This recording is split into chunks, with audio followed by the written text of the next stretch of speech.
Morning guys. Yan, lalakad tayo ngayon. Good morning. Yan. Past 4 na po. Yan. Morning routine. Nag-walking po ako sa kabaan nitong Clark. Yan.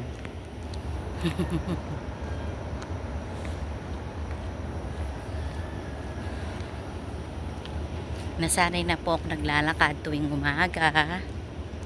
Yan. Pero hindi naman po lagi. Minsan once a week, twice a week, ganun. Halos Sabado, Linggo. Pero ngayon dahil holiday, kaya naglakad po ako. Yan, it's holiday today. Walang pasok yung mga anak ko. Kaya, ayan, nag-walking na naman ako. Yan, guys. Morning. Yan, ayan ang haba ng ano, no. Hanggang doon. Sige guys, wait lang. Walking lang ako.